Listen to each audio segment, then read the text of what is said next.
Dans son article « Les troubles du comportement à l'école, de la prévention à la remédiation » paru en 2017 dans la revue Enfance et Psy, Marc Chevalier décrit le cas d'enseignants dépassés par des élèves gravement perturbateurs, voire violents, de plus en plus jeunes.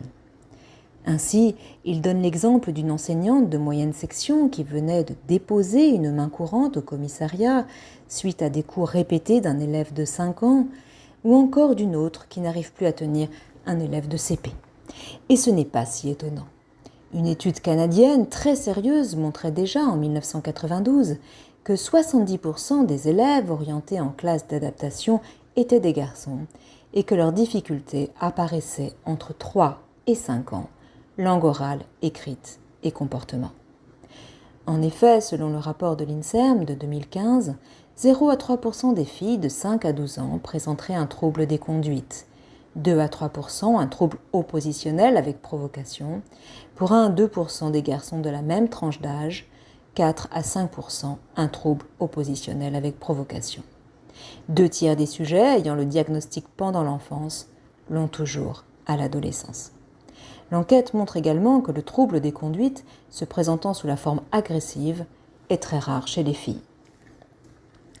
Confrontés à des situations scolaires de plus en plus difficiles à gérer, quelles habiletés sociales peuvent donc développer les enseignants ? L'auteur donne ici quelques pistes.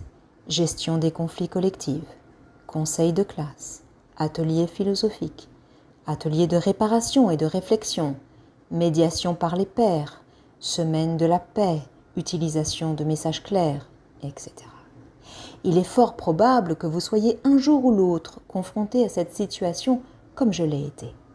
Alors si vous souhaitez en savoir plus sur la gestion de ces élèves, je vous invite à vous abonner et à lire le dossier mensuel de décembre 2022 sur le site educasp.com « Gérer des élèves gravement perturbateurs » pour ne pas être troublé par les troubles des conduites et du comportement.